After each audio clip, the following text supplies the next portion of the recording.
বিৰোধী শক্তিশালী হোৱা নাই, ৰাইজ শক্তিশালী হৈছে, সাধাৰণ ৰাইজ শক্তিশালী হৈছে। সাধাৰণ ৰাইজে অকণমান হাঁহিব বিচাৰিছে, অলপ হাঁহিছে। কেইদিনমানৰ পিছত দেখক আমিবিলাকো দিল্লীলৈ গৈ আছোঁ, তাৰ পৰৱৰ্তী সময়ত সকলোৱে মিলিজুলি হাঁহিম, সকলোৱে মিলিজুলি আমি হাঁহিম। কাৰণ বিজেপিৰো বহুত লোক ক্ষুব্ধ হৈ আছে। আমাৰ ইয়াতো দেখিছে নহয়, আপোনালোকে চাওক যে মুখ্যমন্ত্ৰী ডাঙৰীয়াৰ মহিমা অপাৰ।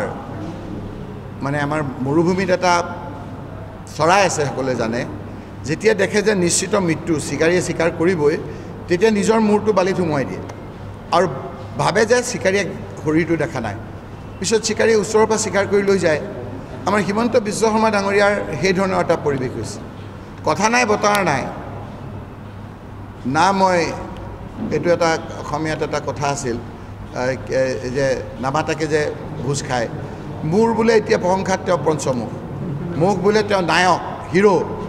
হিমন্ত বিশ্ব শৰ্মাৰ জালত পৰি যদি কোনোবা হিৰো হ'ল, তাৰ জিৰ' হ'বলৈ আৰু সময় নালাগে। গতিকে মই তেখেতৰ জালত কেতিয়াও ভৰি নিদিওঁ। তেখেতৰ কথা হ'ল যে গৌৰৱ গগৈ ডাঙৰীয়া যোৰহাটত হাৰিব। আকৌ কৈছোঁ, গৌৰৱ গগৈ ডাঙৰীয়া যোৰহাটত হাৰিব। মুখ্যমন্ত্ৰী হিমন্ত বিশ্ব শৰ্মাৰ এইটো কি কৈছিল ন, গেৰেণ্টি, কমিটমেণ্ট। সেই কথাটো ডাইভাৰ্ট কৰিবৰ কাৰণে ৰকিব লোচনৰ কথাটো আনিছে তেওঁ। মুখ্যমন্ত্ৰী ডাঙৰীয়াই প্ৰথমে উত্তৰ দিয়ক যে গৌৰৱ গগৈ ডাঙৰীয়া জিকিব, হাৰিব বুলি কৈছিল, জিকিলে। গৌৰৱ গগৈ ডাঙৰীয়াৰ পক্ষে যোৰহাটত ৰাইজে ভোট দিলে, কংগ্ৰেছক ভোট দিলে। মুখ্যমন্ত্ৰী হিমন্ত বিশ্ব শৰ্মাক নাকচ কৰিলে। সেই বিষয়ে তেওঁ কি কয় সেইটো কথাটো উত্তৰ দিয়ক। ৰকিব লোচনে তেওঁৰ জালত ভৰি নিদিয়ে, মোৰ জালতহে তেখেতক পেলাম। গতিকে তেওঁ প্ৰথমে উত্তৰ দিয়ক যে যোৰহাটত যে কৈছিলে গৌৰৱ গগৈ ডাঙৰীয়া হাৰিব, সেই কথাটো কি হ'ল। আমি এতিয়া ইয়াত ঐক্যবদ্ধ। মই সেই এটা কথা ক'ব বিচাৰিছোঁ, আমি আজি ঐক্যবদ্ধ আৰু বিজেপি বিভাজিত। বিজেপি বিভিন্ন ধৰণৰ, আপোনালোকে দেখিছে ইয়াতে নহয়, দিল্লীতে আপোনালোকে চাব। আমাৰ চাবচোন খাৰ্গে ডাঙৰীয়াৰ মুখখন, ৰাহুল গান্ধী ডাঙৰীয়াৰ মুখখন অলপ আমাৰ বিজেপি নেতাসকলতকৈ অলপ ফূৰ্তি। তেওঁলোকৰ মুখখন দেওবাৰ লাগে। গতিকে আপোনালোকক আমি কৈছোঁ যে এই যে ৰাইজৰ জয়, এইটো কোনো কংগ্ৰেছ বিৰোধী পক্ষৰ জয় নহয়, ৰাইজৰ জয়। ৰাইজে আপোনাৰ ওলাই আহিছে। যি ধৰণৰে অত্যাচাৰ কৰিছিল আপোনালোকক এটা এটাকৈ আমি ক'ম। আমাৰ ইয়াৰ বিধায়কসকল ঐক্যবদ্ধ। নুৰুল হুদা ইয়াৰ আমাৰ নগাঁও লোকসভা গোটেই সমষ্টিটোৰ প্ৰদ্যুৎ বৰদলৈ ডাঙৰীয়াৰ যিখন কমিটি আছিলে, সেই কমিটিৰ চেয়াৰমেন। আমাৰ একেবাৰে চাওক লাহৰীঘাট সমষ্টিত বিভিন্ন ধৰণৰ কথা ক'লে। লাহৰীঘাট সমষ্টিত আমাৰ বেয়া হ'ব। ডক্টৰ আসিফ ৰাজাৰ MLA 1,35,000 ভোটত লিড পাইছে তাত।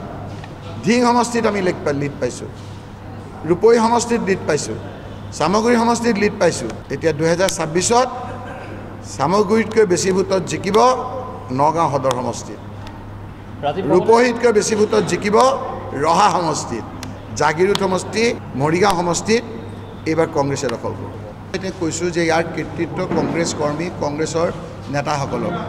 আমাৰ যিসকল বিধায়কে দিনে ৰাতিয়ে ৰ'দ বৰষুণত কাম কৰিলে, ভোকে লগনে ৰোজা মাহত কাম কৰিলে, এই সকলোৰ কৃতিত্ব আমাৰ এই কংগ্ৰেছ কৰ্মীসকলৰ, ইয়ুথ কংগ্ৰেছ, NSY, মহিলা কংগ্ৰেছ, সেৱা দল, মাইনৰিটি ডিপাৰ্টমেণ্ট, ছ'চিয়েল মিডিয়া, এই সকলো কংগ্ৰেছ কৰ্মীসকলৰ কৃতিত্ব। আৰু তাৰ বিভিন্ন অৰ্গেনাইজেশ্যনে আমাক সহায় কৰিছে, সেই সকলোৰে কৃতিত্ব যে আজি দেশৰ ভিতৰতে সৰ্বাধিক ভোটত কংগ্ৰেছক আপোনাৰ বিজয়ী কৰাৰ কাৰণে মই তেখেতসকলক আপোনালোকৰতো যোগেদিও তেখেতসকলক ধন্যবাদ আৰু কৃতজ্ঞতা জ্ঞাপন কৰিছোঁ। আজি মই আহিছোঁ মোৰ সমষ্টি, এতিয়াও য'ত মই বিধায়ক, চামগুৰি সমষ্টিলৈ মই আহিছোঁ। চামগুৰি অহাৰ সময়তে মই নগাঁও জিলা মোৰ কৰ্মভূমি, মোৰ আৰম্ভণি। ইয়াৰ পৰাই মই ৰাজনৈতিক অ-আ ক খ শিকিছিলোঁ। গতিকে ইয়ালৈ মোৰ এটা পৰম্পৰা যে মই 2001 চনত, 2006 চনত, 2011 চনত, 2016, 2021, 2024 আজিৰ তাৰিখত আপোনাৰ EVM-ত হৈছে, মই বেলটৰ পৰাও আছিলোঁ। সেই সময়তো জিকি 12টাত ৰাতি, 1টাত ৰাতি, ৰাতিপুৱা দুদিন থাকি কাউণ্টিং হলত ৰাতিপুৱা 4টা বজাত প্ৰথম মই মোৰ দেউতাৰ কবৰস্থানলৈ গৈ তাত জিয়াৰত বুলি কয়, আমি জিয়াৰত কৰিছিলোঁ। অৰ্থাৎ তেখেতক মই দোৱা কৰিছিলোঁ, তেখেতৰ দোৱা বিচাৰিছিলোঁ। তাৰপিছতে মই ৰাজহুৱা স্থান হিচাপে মই কংগ্ৰেছ অফিচলৈ অহা এটা মোৰ পৰম্পৰা।